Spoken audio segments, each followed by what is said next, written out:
Okay, we just won't see ourselves. Okay. Hello, everyone. Welcome to this work session of the City of Philomath City Council. Today is Monday, December 8th, 2025. It's currently 5:34 p.m. I'm going to call this work session to order. If we can start perhaps with a roll call. Rowdy? Present. Wayne Tucker? Here. Mr. Irwin? Present. Brent Pacer? Marisa Nielsen? Here. Richard Salsa? Present. Kristen McMorrin? Yes. Apologies to anyone watching. We are eating dinner. Working dinner. Um, okay, and then I'll note we have Finance Director Mike Mrzinski online, as well as our City Manager and Assistant City Manager. And City Reporter, of course. Should I be continuing? Okay, sorry, I just see concerned faces. Okay, so for today's work session, the City Manager slash Urban Renewal Manager is going to share an update about our urban renewal district and then get the ball rolling on some planning for the future of kind of where we want to go with our urban renewal district and wrapping up those projects. So with that, I'll turn it over to Chris. Great, thank you. So I asked Crystal last minute to pull slides up, so we'll get her done that here. I'm just going to walk you through. Hopefully, you have a chance to go through that, and I just keep opening the packet upside down, backwards, starting at the end instead of the beginning. Yes. Did that twice. Just a quick history on urban renewal. So again, urban renewal district. They're pretty common in Oregon. It's a great way to fund needed infrastructure, get rid of blight. We'll kind of talk through that a little bit, but essentially the state has set out rules that cities or counties have to follow in order to help redevelop or develop areas that are currently impacted by blight. And blight has a pretty wide definition, doesn't necessarily mean, Brownsfield. It could just be they're not developed to their fullest potential. And that could be constrained because of environmental concern. Maybe it's an old site that needs to be reclaimed or improved or cleaned. It could be lack of water, lack of sewer infrastructure, lack of street infrastructure, right? So without that extra enforcement of utilities being available, no developers touching it, it's just sitting there in blight, right? Undeveloped to its full potential. So in 1990, the city council at that time worked with a private firm, and they worked on creating the first ever urban renewal plan. The urban renewal plan consists of a list of projects that we want to accomplish within the urban renewal area. So there's a map that's selected. This is the area, and within this area, here's the projects we want to take on. Here's the cost that we believe it's going to take to do all of those projects. And you take it out to the voters, and it gets approved. So that's what happened in 1990. There was a plan, there was an area, the map's kind of there. A lot of the emphasis, I'll tell you early on, I'm on the next slide here, was on College Street from 12th to 19th, which is why when you drive down College, it looks like not like all of the other local streets in town. It's got bulb outs. It's, the paving's actually still really, really nice condition. It's got a highway base under that because that was going to be where the couplet was going to go. And so this plan included bringing College Street up to future highway standards for that area. And so a lot of money went in there from a renewal to make that happen. So as you can read through the phase 1, phase 2, and phase 3 projects, those were all identified. A lot of those projects were completed. And then we got into the 2000s, and there was a lot of flooding in the downtown area. For those that have been here a long time, know that downtown Philomath used to flood pretty extensively. Very problematic, especially for trying to run a business in town. And so they added a project, they added area to the map, and they added a project to the plan to extend down 13th Street and include this storm drain pipe that was going to collect water from downtown and get it down to the Marys River more efficiently. So that got approved in the plan. They went ahead and did that construction project.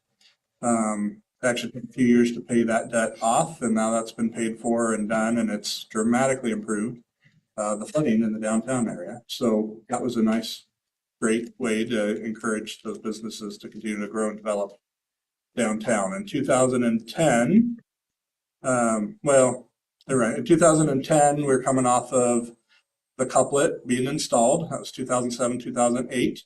That the couplet went in, again, not on College, but down on Applegate Street. A downtown association was formed to talk about some of the challenges that the couplet was going to create in town with having the split highway, especially towards businesses. Now, instead of having two-way traffic in front of them, they were going to have one-way traffic in front of them. So there's a lot of concern about how to do that, how to do improvements, and the streetscape project, if we will, was born, kind of came to fruition. They started having a lot of meetings, a lot of public input about things that they could do along the highway to improve the downtown area, both for vehicles, for pedestrians. So again, this was really the impetus for the Streetscapes project as we know it today, started back in this 2008, 2010 era. So in 2010, they had had enough meetings, enough input that they modified the plan once again. They extended the area west along Main and Applegate Streets. You can kind of see that little bulb out to the west there, that little extension. So they expanded the area. As a little bit of trivia, once a plan's adopted and approved, it has to be approved by the state as well, right? Because the state regulations that monitor it. And so the state has to go through and approve plans for expansion or even creation. One of the rules of the state is that once a plan has been approved, it can only expand up to like 10% of the original size. So that's one of the limiting factors. And also the indebtedness.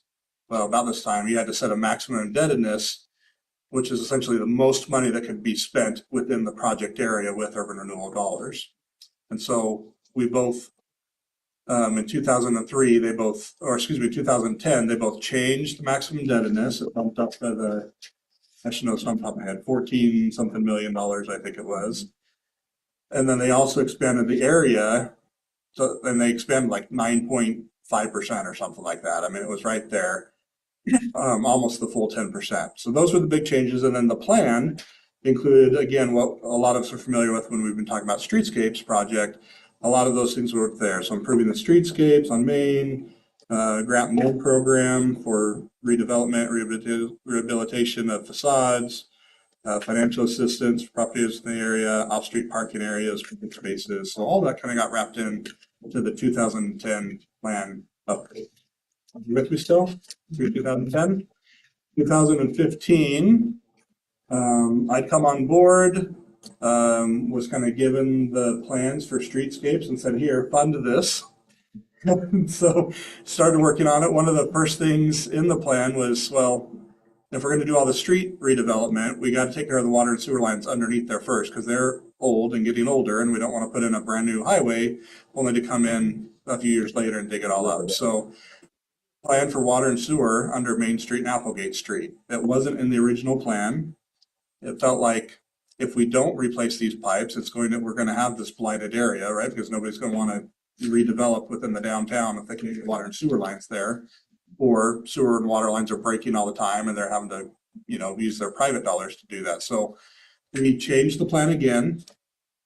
Remember I said they expanded like 9.2%. Well, we took the very last of the 10% we could do, the 0.8. We literally took the engineered drawings for where the water line was going to be, and we said right above that line, 1 foot either side, that's the new area that we're creating. And then also for the sewer line, straight above it, 1 foot either side, that's the area. And when we had the engineer run the numbers, we stayed under that 10% increase in the area that we could have. So we literally have maxed out the area of the urban renewal, like to the square foot, not for the like tenths of acre, but literally to the square foot. We're there.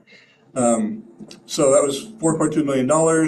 We did take on debt for that. So we have, if you look at the budget, we have a debt payment through urban renewal. And that's what that's going towards right now, is repaying this water and sewer project.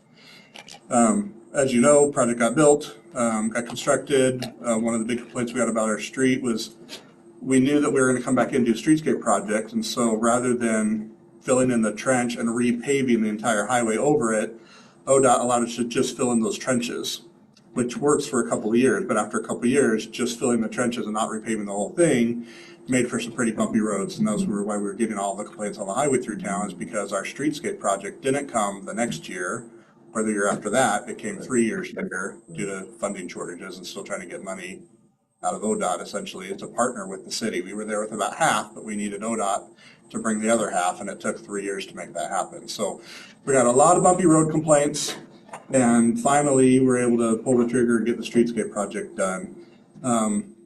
Before streetscape, though, kind of in the middle of getting the water sewer project done, a specific property came up and became available to the city, and probably met more closely the definition that most people have in their mind when they think of blight.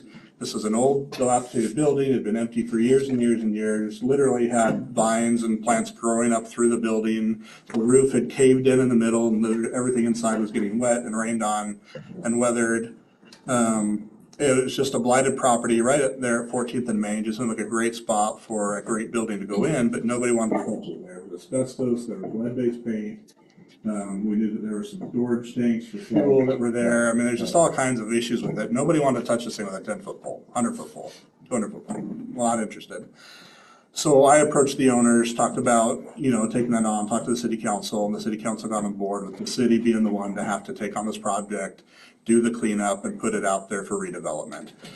So we updated the plan once again. We didn't have to expand the area because it was already in the urban growth boundary, so we didn't have to worry about expanding the map or the area. But we did make a change to the plan to include the purchase of property, which was specific to this property at 14th and Main Street. So that was 2016. The back of that showed the bullet points there. So acquisition, removal of blight, brownfield cleanup, and then this note about downtown off-street parking, creation of downtown off-street parking identified as project 5 up above, which was a previous version of the plan, and then the note about public restrooms. So at the time, council wasn't exactly sure they wanted to do the property. Mostly they wanted to buy it, clean up the blight, and make it available. If we can get some additional parking, public restrooms, bonus, right? All the better. So we did move forward. We purchased the property. I don't know a lot of history, although we did try to purchase property. The owner backed out. We figured at the time, I think we'd calculated it was about $80,000 worth of environmental cleanup that needed to be done to the property immediately. So we counter offered our original offer, reduced it by the 80,000, and said that's going to pay for all this. Anybody that buys your property is going to have to do this with it. They weren't interested at that time, so they backed out of the deal. They entered into a compliance agreement with DEQ, and DEQ started forcing them to make some of these corrective actions that had been discovered. And within a couple of years, I approached them again, and they were kind of done and ready to go ahead and sell it at that point. So we've acquired the property. Several years have gone by since then. We've kind of been sitting on it. We've been focused on streetscapes. We just had other, things on the stove, and now we're at a good spot. Hopefully you saw my notice. We're in the management report. We actually had crews on site today, tomorrow, Wednesday, doing the cleanup. They'll be pulling the tanks out. They're regulated by DEQ. They'll be doing all the reports and all the permitting with DEQ, which is great news. A little 2 cents on that just because it's fun. I don't know if it's trivia, it's just a little fun little anecdote, but the state DEQ is going to make us register those underground storage tanks in their underground storage tank program so that we could register them so they knew they were there, so we could decommission them and take them out of the ground so they wouldn't be there anymore. It was going to cost like $1,600 and a permit, and it was going to delay the work on the project that was scheduled for today already. And so I went out to social media, and I went to the, you're from philomathoregon.gov because there's some great historians there. Steve Boggs is who I was targeting, and I said, does anybody know when the tanks were last used? Because DEQ had said if we could show that they were decommissioned before 1974, then we were excluded. We didn't have to register the tanks before we decommissioned the tanks. So I said, can anybody tell us if these got decommissioned or weren't in use 1974 or earlier? And sure enough, Steve Boggs jumped right on there, made a few phone calls to a couple of friends, and we actually got somebody who said they worked for Mr. Nussbaum in 1969 when the new Chevron got built across the street, not the one that's there now, the one that was before there was there. And he said they showed up with the gas tanks, they took them across the street, they filled those up, and they never filled those again and decommissioned in 1979. So I was able to forward that email on to our consultant who for on DQ and just said, yeah, we're not registering these tanks. We've got proof. We've got a live witness that will testify that they weren't being used. And they took it. They're like, yep, all right, fine, good. So that saves $1,600 and kept us on schedule for today. So I was like, thank you, Steve Boggs. Thank you, social media. Some good can come about through social media. Can I get a new certificate for Steve Bob? Anyway, so did want to give a shout out. Thank you, Steve, if you're listening. That was great and good collaboration. And there were others that helped with that process as well too. But anyway, nice little win for the city. Felt good saving the $1,600 to register a tank before we took it out of the ground. I've got, yep, I'm on the slide you're on. 1340 Main Street. I wanted the rest of the time to really talk about this and me talk less and you talk more. In a minute after I finish my spiel. So city-owned vacant former gas station. This is coming out of the, did I bring it? This is the Philomath Downtown, or Downtown Philomath Revitalization Plan, also known as an area-wide plan. I really wanted to hear from the council what they wanted to do with this site, and we wanted to get kind of a third-party best practices perspective on that from kind of an economic development standpoint. There was some funding that came available, but they wouldn't let us look at specific sites. But the more I got talking to them, it sounded like they would let us do like an area, like a downtown corridor. So I said, great, let's do one of those, but can we look at the downtown corridor, but also look at specific sites within that corridor? Yeah, we could make that work, right? So we did the area-wide plan, but we definitely were wanting to get a look at this site in particular. And they looked at other sites in addition to just this site. And there's some really good stuff in here. In fact, I talked to Councilor Andrade earlier today. My plan for this document, which we haven't done a lot with up to this point, other than it has fed some of the discussions we've had with the Planning Commission on redevelopment of our commercial and industrial code that we're working on. But I want to get this document in front of the Housing and Economic Development Committee and really have them take a deep dive into this because there's some good recommendations here for future sites, future projects. I kind of want the city council to get through where our priorities are going to be as a council. So maybe after January, and then maybe I can give a little bit better direction to the committee on specific things to look for in here. But a lot of good information. Stan Tech is a consultant, super great. They do a lot of stuff throughout the state. So I can't kind of speak highly enough about this report that admittedly we haven't done a ton with just yet.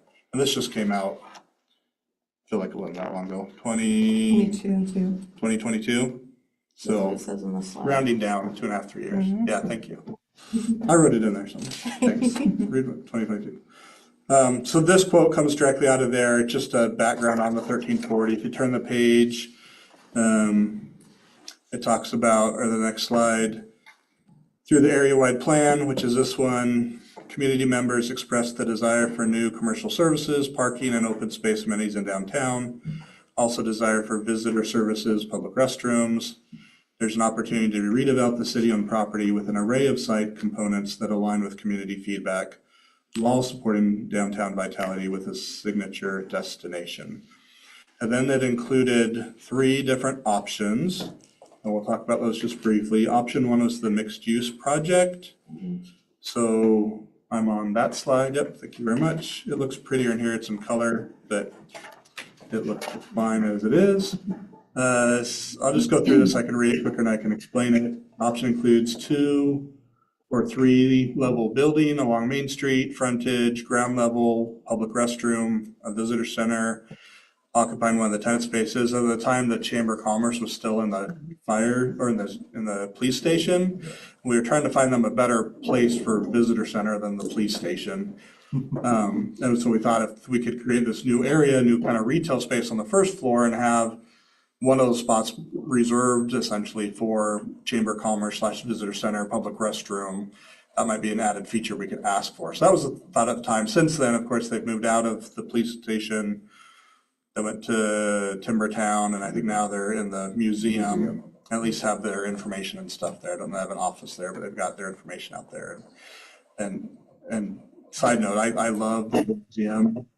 It's really seen as that visitor center in town. I think that seems very natural, and when I'm visiting town from out of the area, it's where a place I would go to look for visitor type information is the local museum. So yeah, so I like that, but anyway, that's why that part is in here about that visitor center spot here. The option would provide additional commercial services along Main Street, provide visitors accommodations, provide for additional event space. I think that would be addressing that kind of outside parking lot would be able to be convert into this kind of event space. The option addresses the balances of most of the public sentiments expressed through the planning process. So that was option one that they looked at.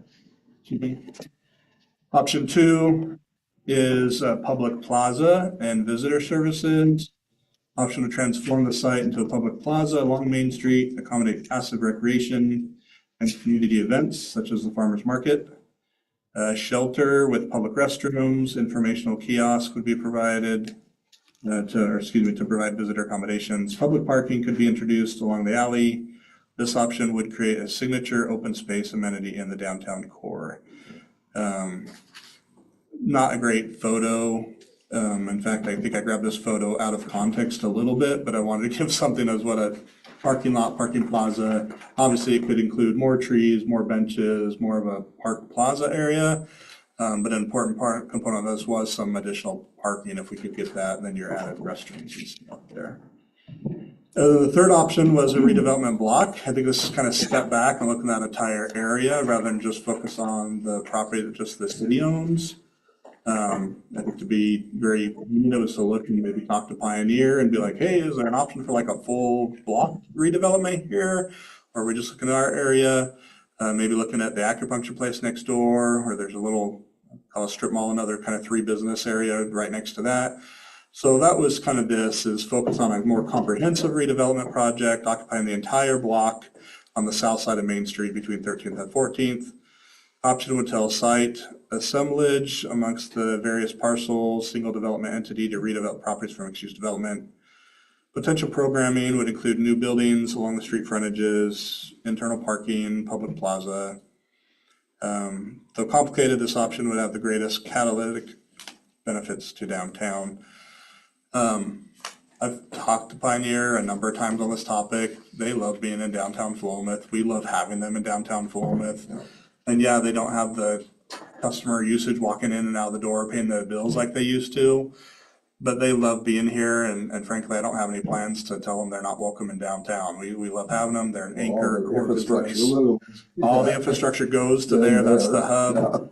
I don't, to me, option 3 is like, it'd be nice, right? But the reality check is I just don't think Pioneer's at the table to want to move, and I'm not really that interested in asking them to. So, maybe working back, they do have an empty parking lot between the alley and Applegate Street that their employees park in.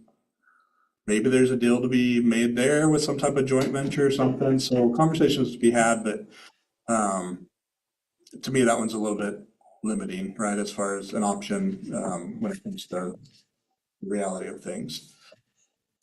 But not undoable if we want to start that conversation. So for the rest of this evening's work session, I guess a couple of questions that I have, and I'm sure you have other questions. I'm happy to have the discussion at this point. I'd like some direction on which way you'd like for staff to go. I included in the packet a sample, and I hope I was clear on it. It's just a sample RFP that the city of Dallas just put out. They had a very similar project. I just happened to be at a conference with the city manager in Dallas, who's a friend of mine.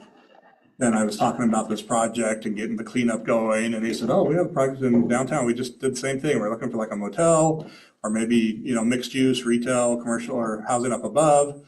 I was like, do you have an RFP for us? Yeah, I think it's still out there. So anyway, got a hold of that RFP.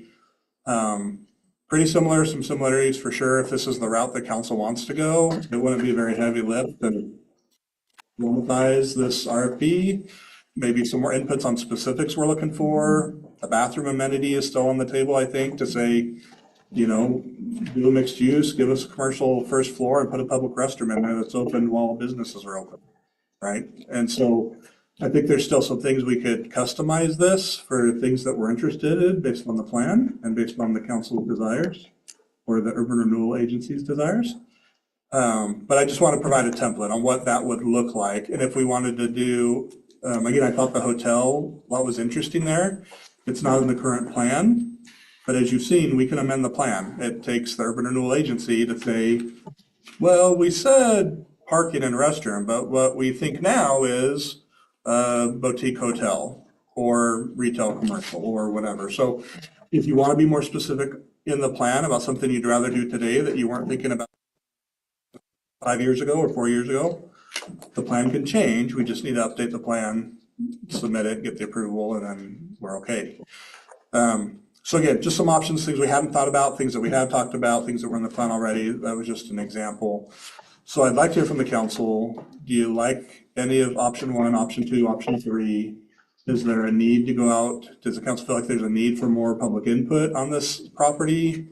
On what the community wants to see? Do you feel like the surveys that went out and the data that went into creating this project were sufficient? Kind of what do you want staff to bring to you? What questions do you have for me that I can answer? Or are we ready to go? Do we want to build a park? Do we want to put money towards there? Do we want to do a mixed use space? Do we want to try to get a boutique motel in town and go that route? Do the options, this RFP kind of does the option of either. Where are you at? So I'm going to try to be quiet for a little bit and hear from you. If you have specific questions for me or any thoughts on any of those options, I'd love some directions. We're not going to vote in this meeting. I'm just looking for consensus to move in a certain direction, and I would be bringing that back to you at a future meeting. So Mayor, I'll kind of turn it back over to you and I'll let you direct questions and build stuff. Thank you very much. Yep. Let's see. Well, okay. Spencer seems really excited. Counselor Counselor Irwin. I thought there were a couple things that we kind of drilled down to at the Housing and Economic Development Committee meeting. That was a lot of words in a row. That I think helped ultimately ended up shaping where my mind is at. And one of them is the kind of the nature of where that property is located. It's like gas station, like weird parking lot, and a Dairy Queen, right? Like it's like this, right? Well, No. gas station, Other side of the street, yeah. market, and McDonald's. well, yeah, then the Gas station. laundromat. Okay, yeah. Yeah. But we're still like, not really like in park territory, Right. in my opinion. And so I think if you try to make a park there, you end up with like kind of not a very good one because it's just, In the middle of downtown. yeah, it just doesn't seem very applicable. The mayor pointed out at the meeting that it seems like where they have the block parties and stuff, 13 has felt more like the natural hub of citywide activities. And so maybe like the town square type vibe fits better down there. It feels like in order to make that space useful, we kind of have to make it somebody else's problem.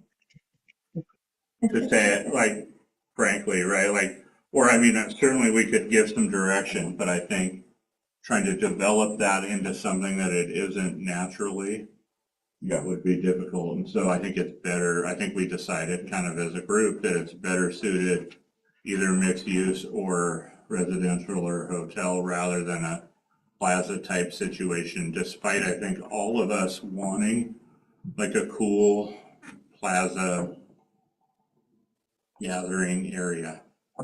Yeah. I'll just, since you mentioned Yeah. that, I think, yeah, I feel personally like I would like to invest in the sort of unique opportunities of each site. And I feel like the unique opportunity of that site at 14th and Main is that it is the only developed right now piece of property in downtown. And it is right at the gateway to downtown. Like that is it is a corner lot as you're entering sort of our newly refreshed downtown. And I feel like that's a really exciting opportunity to do something kind of big, not necessarily, physically big. I mean, it can be, but like, a landmark kind of thing there. And And it doesn't make a ton of sense to me as like a town square kind of thing. And that leads into my part two, which again, Spencer mentioned. I think for a town square, my instinct would be to just look at where people already gather and then invest in that place instead of trying to kind of reinvent the wheel. And, if people are already gathering on 13th Street, why should we now ask them to go gather on 14th Street instead of just spending the money on 13th Street, making it a nice sort of gathering area, place where people, it's, they're already going out and getting a drink with their friends, going to the block party, going to those kind of things. How can we just invest in that area and its unique strengths while leaving the 14th Street site as a development opportunity? But I know Councilor Cropper has Yeah. thoughts. A couple of things. When we did this streetscape, I was concerned about parking. Yeah. I have not perceived it to be a big problem. Are we getting complaints? Is it a big problem? I mean, we've not done any studies on that. We did more of a parking inventory. We had COG do that for us. And they looked at just available parking spaces and future available spaces. So we were looking at like 12th Street between Applegate and Main, 11th Street. We're going to be doing those this summer. So we'll be installing a electric vehicle charging station and adding some striped parking on both 12th Street and 11th Street. And we can work our way down to 10th and whatever. We haven't really looked at like North 12th Street, but there's already kind of space there along the Access Electric building. There's a gravel strip there that they mostly use, but it is public right of way, but that could also be paved and striped. So there's some areas kind of on the side streets. Obviously the highway's been marked and it's very clearly marked for parking. But mostly we've been looking at side streets for parking that could be built out and a little bit less emphasis on like a big parking garage or something like that. Originally, well, at some point, I think when we were going through this with Stantec, we were kind of looking at the cost of like a parkade of some sort on that lot. And the costs were just so astronomical, it didn't even make the list for Stantec. It was just not even economically feasible. In fact, I think there may be comments in there that they did look at that. And I mean, it was so expensive to do a multi-tiered parking structure, it just wouldn't even pan out. Even a, commercial on the first floor, parking up above, like, it just want to get looked at. And it's not, if you have the full block, maybe, but then do we have the demand for a full block parkade in town, right? So Yeah. in order to make the economies work, you gotta have the numbers, and we just don't even have the numbers for that kind of Yeah. development And yet. my preference is the multi-use. Yeah. We talked about the whole streetscape, making it more walkable Yeah. and inviting. And I think some more businesses in a nice looking spot. And I would go for the 3 stories, so we have more housing up above than just 2 stories, because if we're doing it, it makes sense to do the 3. I don't love the plaza idea at all. It feels like not needed in kind of place. Any other thoughts from the council?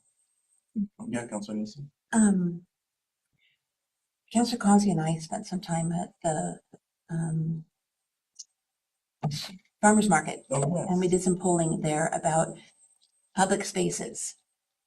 And we even discussed, one of the options was the 14th property, what they thought should be, how it should be developed. They did bring up parking a lot but that was prior to the finishing of streetscapes. Sure.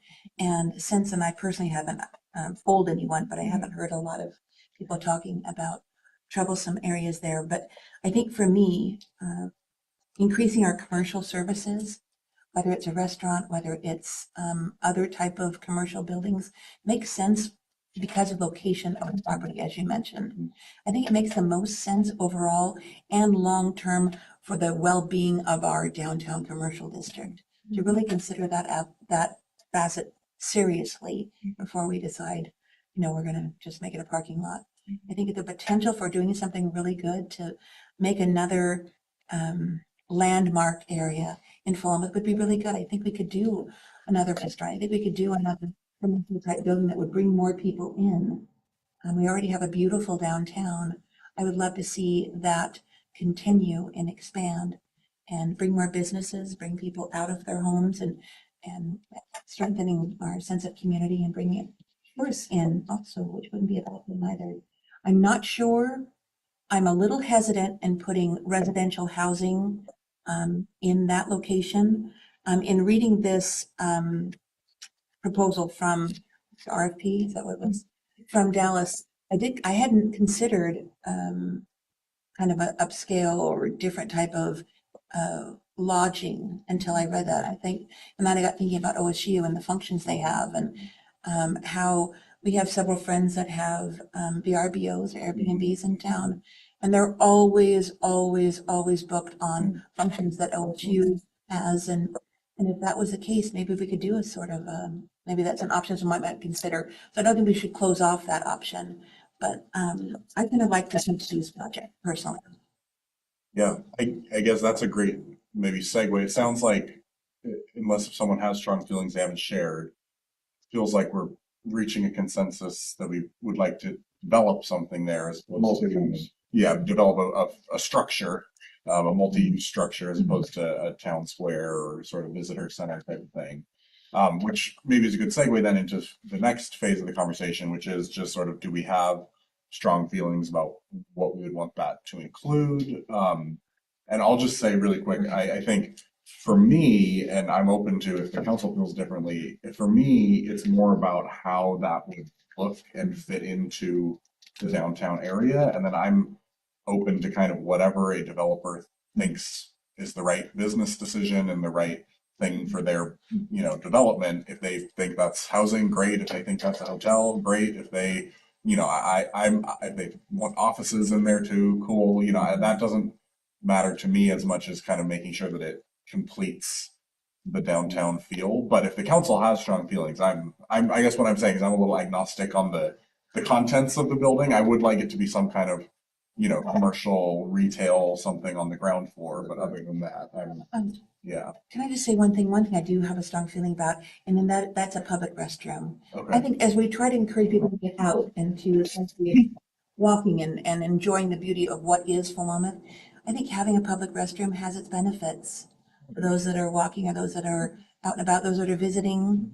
I don't know if that's a possibility still, Okay. but I do think that's something we should maybe possibly consider as a council.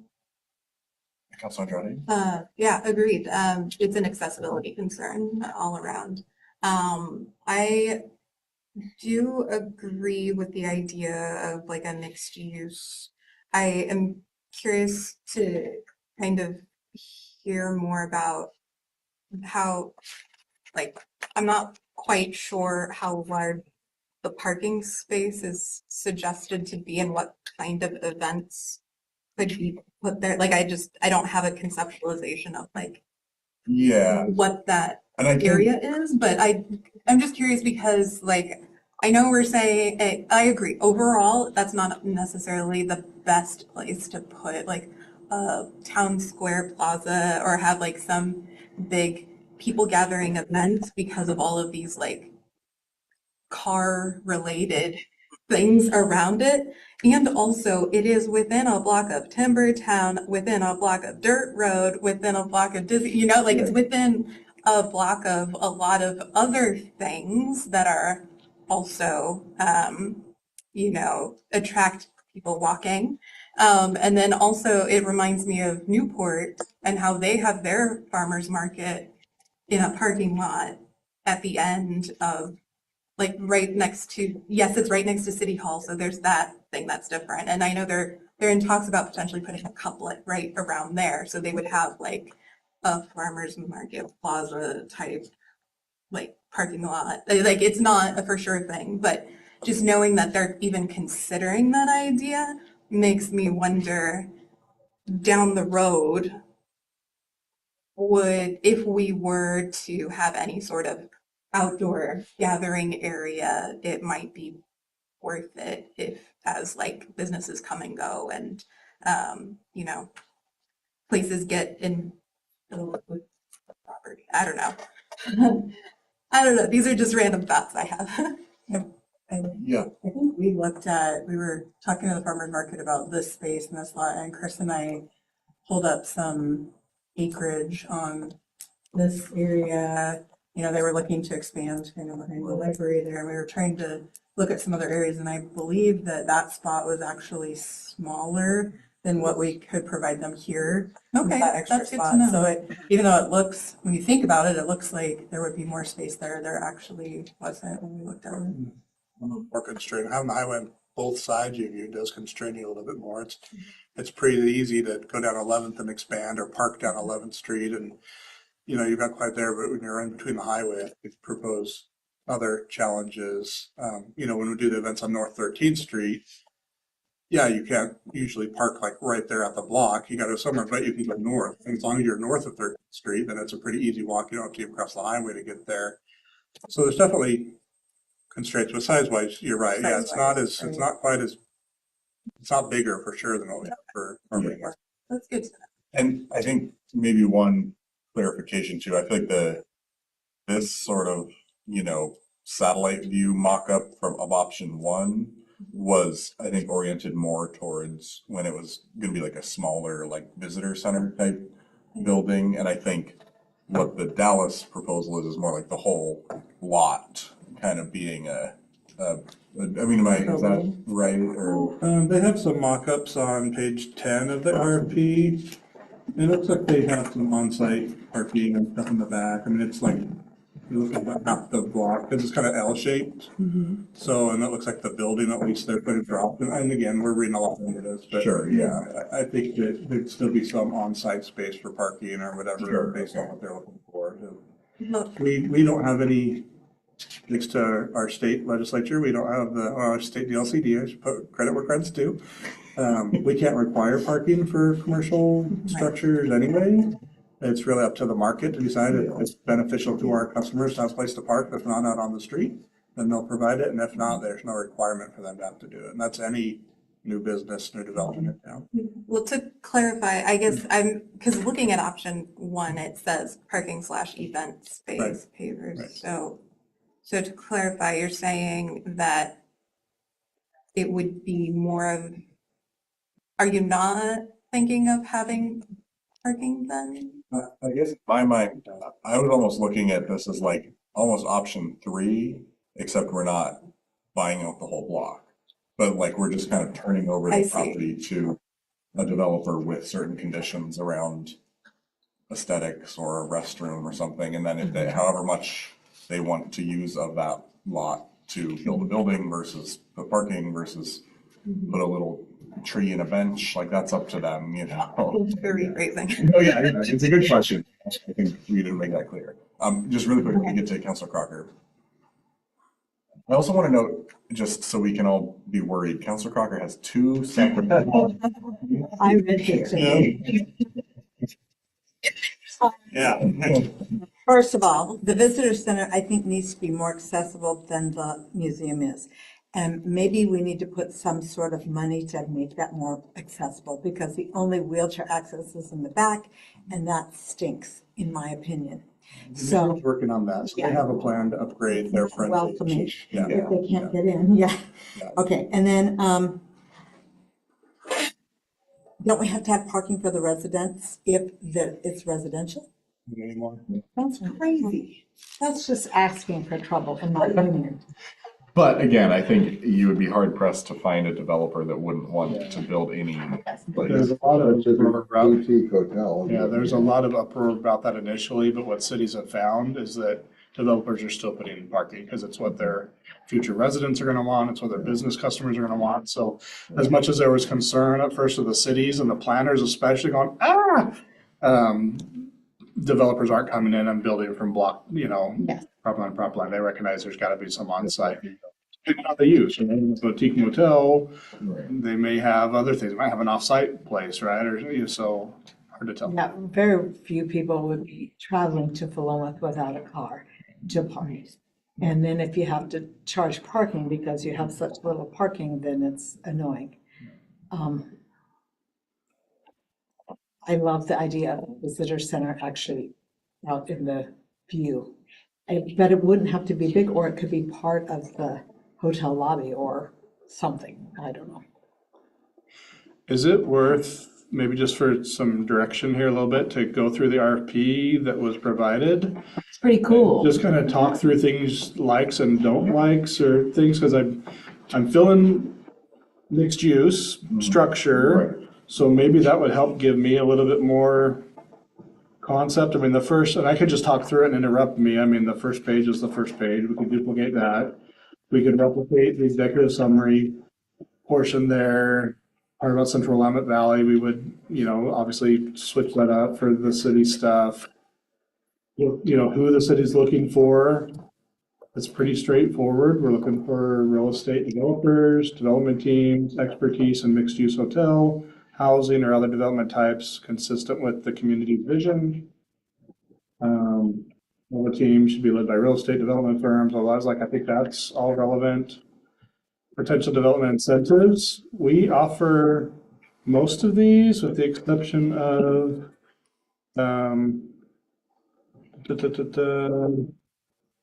we don't have the vertical housing development zone. So we don't have that, and we don't have I'm not sure if the states do moderate income revolving loan.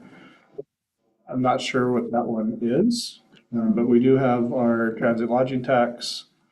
And then I like the other two TBD. It's like, whatever comes about between now and then, if we can find some extra money, What else you want? that'll be gonna help. But they do also include, reducing cost of SDCs. We wouldn't look to reduce the cost of SDCs. We would look to supplement it, like if we wanted to use some TLT dollars to help pay for SDCs or something like that. So I don't know, I'd be ultra comfortable with saying we're looking to reduce SDCs, but we might look at SDC. Augmentation. Assistant. What's the procedure? We own the land now. Yeah. Somebody comes in and says to develop, are we selling that land to them? Are we subsidizing this in any way? Making it for the best? Are there rules, or once somebody buys it, they can do whatever they want? I think that's part of what the council would need to decide. Yeah.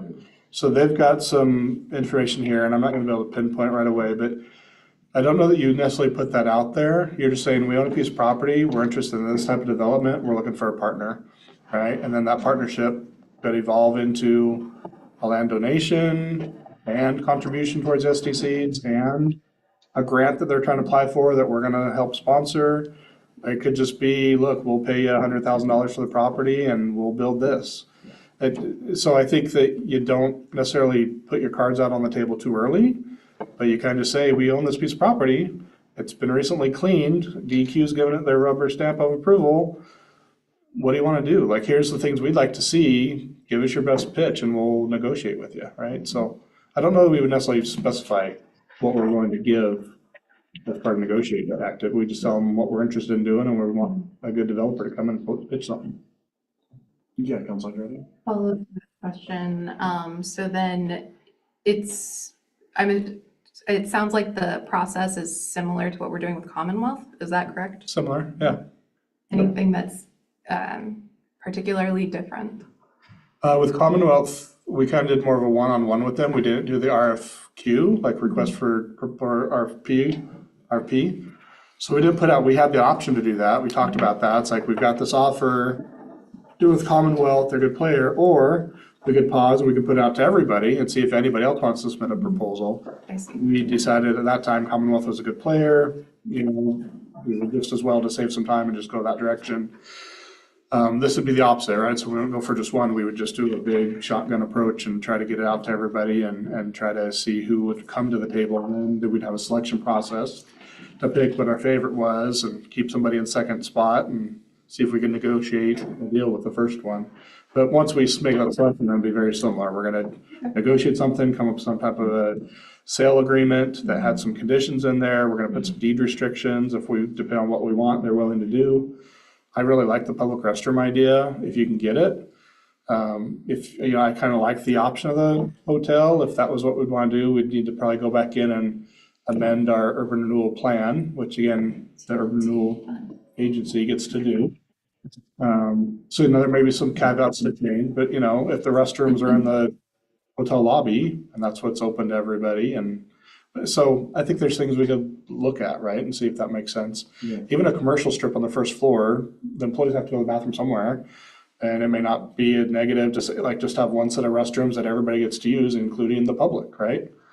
They got to build them anyway. I don't think that's a huge turnoff for a developer that's looking to put in a big commercial strip and, units. Except someone's got to maintain and clean and, I mean, that's kind of a big ask just to do it out of the goodness of their heart. Well, no, because like I said, they're going to provide restrooms for their tenants anyway. Either each individual shop's going to have a restroom, or more commonly, they're going to have a restroom facility that's open for all of their tenants to use, and they're going to have professional cleaning for that anyway.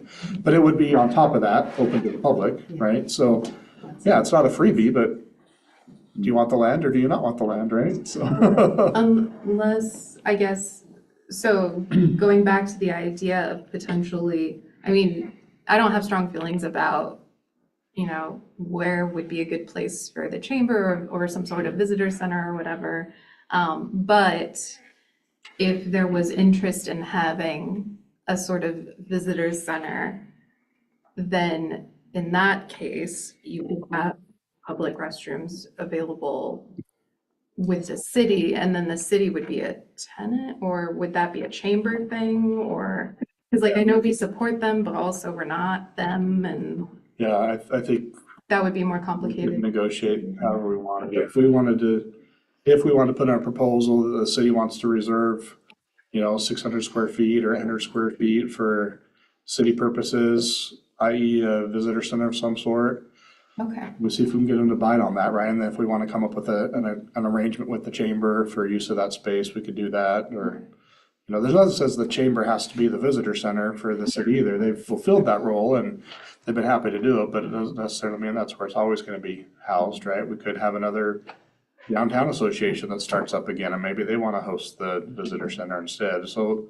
or the city could do it, right? We could have city volunteers that host the city volunteer center, and it wouldn't have to be affiliated with the chamber at all, but. thank you for spelling that out. Yeah, thank you. I think, just for today, we should probably try to keep it at sort of a higher level of, yeah, I think all of these things we can work out down the road with just, sort of broad vision. I've seen a few different hands. Councilor Nielsen and Councilor Irwin. Crocker, did you still have your hand? Yeah. I'm in the idea of moving on. Okay, we'll do you too. So I was mentioning that, I wanted to mention that this DEP, whatever it is, or whatever it is, I think the community vision is important. Using this as a template, I like the community vision piece of this, because I think it gives us a chance to say what we see. So that RFP goes out and says, oh, this is what they're looking for. And I also like the history of the site, what they see, so they know around, having that history of what's around that site before they come to see it, I think would be meaningful. We've got some great restaurants, we've got some really good public gathering places.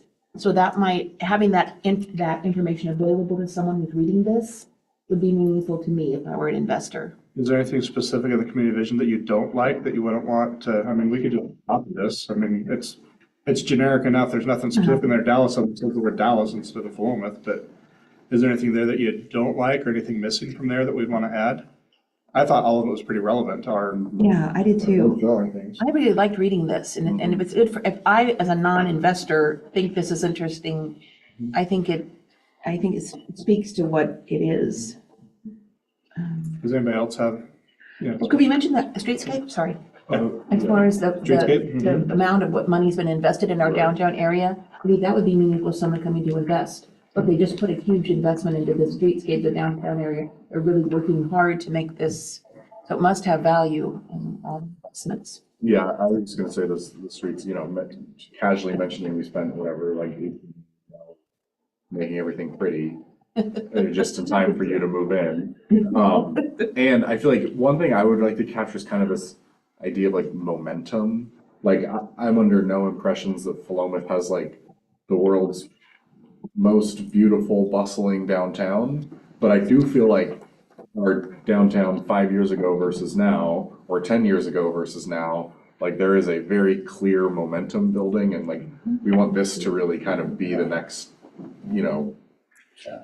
phase of that momentum, that it's not a pivot point. Yeah, but we're not asking you to start something. We're also not asking you to come into a mature thing. You're kind of like invest early on something that's on the rise kind of thing. But- Yeah, which I think is different than like a tired downtown that needs revitalized. Right, exactly, yeah. Or, a no downtown that you're trying to Right. create. We've kind of got an up and coming downtown that's definitely a better business environment today than what it used to be. Yeah. I mean, we definitely, even 5 years ago, our business environment is much, much healthier. Right. And so on the upswing, but also it's not like there's nothing going on, right? We've got some great restaurants, we've got something going on, got some good activities and events. Yeah. I'm sorry. I kind of like the idea of that, like Chris was saying, about seeing what they come up with, like kind of letting them have a little bit of creativity. I don't actually love the chart execution, this one. But I do like the idea of like giving more like a rough parameter about what we would be most excited about so that they can, a little bit of a carrot there so that we get like, because I'm looking at this and I love this, I guess this is an envision space from LRS Architects, which is, Right. Oh, yeah. yeah, Yeah. that's like, obviously, if somebody wanted to do this, if they would just add a clock tower.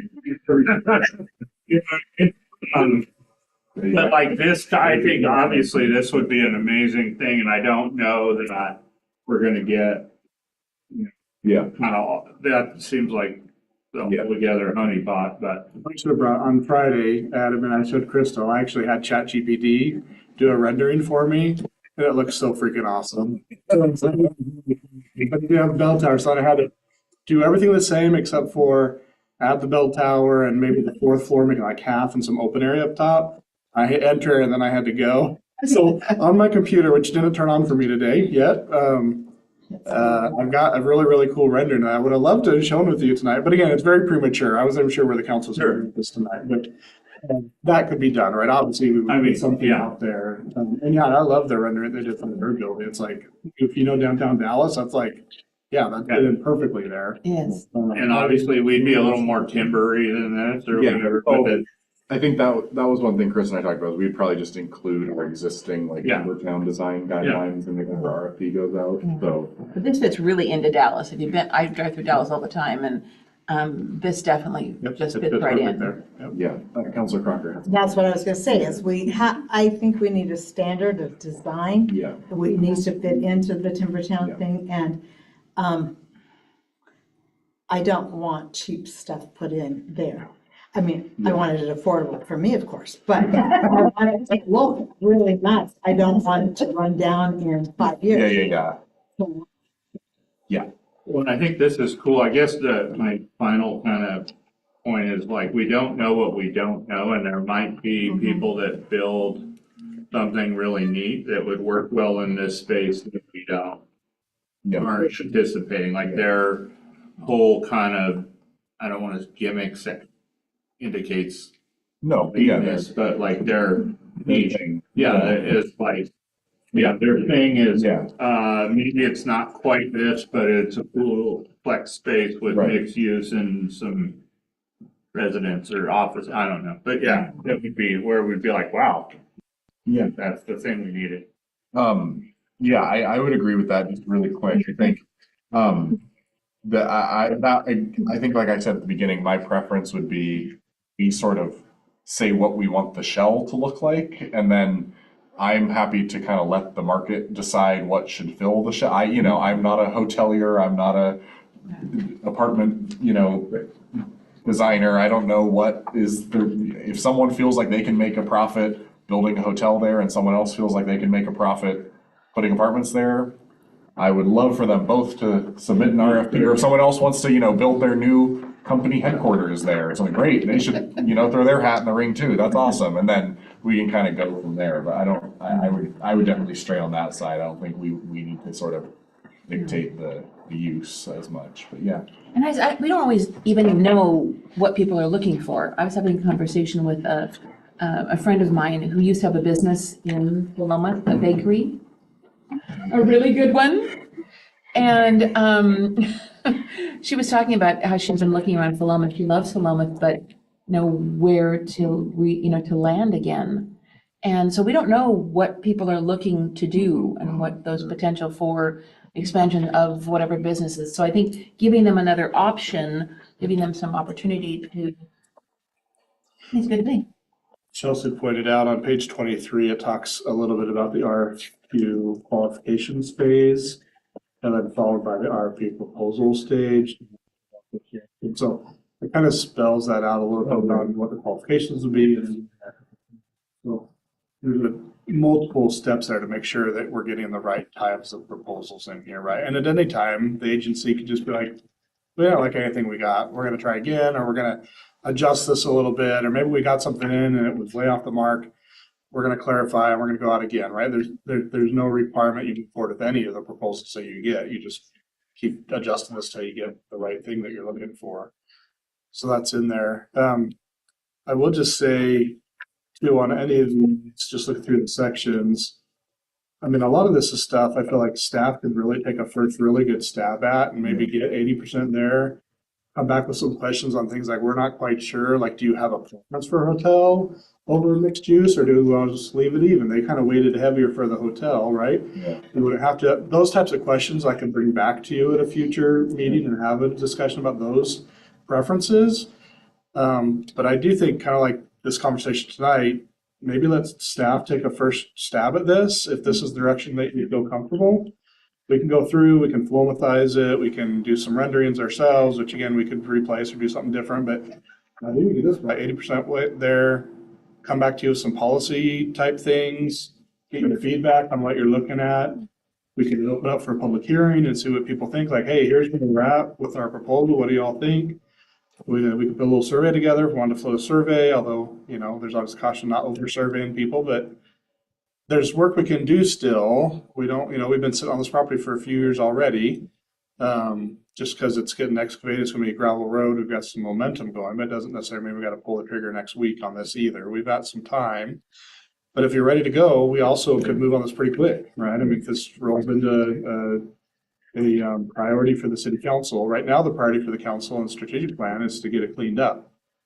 But I'm betting that when we get to January, if we're talking strategic plan for 2026, I'm hoping this will probably be a priority project. And we don't necessarily want to sit on it longer than we have to either. I'm excited about moving this project forward, doing something with the site now, so. Hopefully. Councilor Irwin? Just a quick, technical, document related thing. 20 and 21 seem a little bit like overkill to me to outline exactly what each potential incentive is. I think most of, the developers would be, I think it'd be useful to say things we're willing to consider, but I don't know that it feels like 2 pages of outlining the things that I think most know about. that you would assume they know about as a developer capable of executing the project. That's my I mean, obviously they did it for some reason and they're smart people think they're missing something, but I mean, wouldn't you assume that somebody that can build a hotel would know that you can get good stuff from the city for doing it? Yeah, the point of the document is to get qualified people to submit. Yes. So you can choose a short list of qualified people. It just seems weird to me that you'd be on 21, page 21 and be like, aha. Now that I know that we'll waive SDCs, the whole plan comes together. I just would assume that.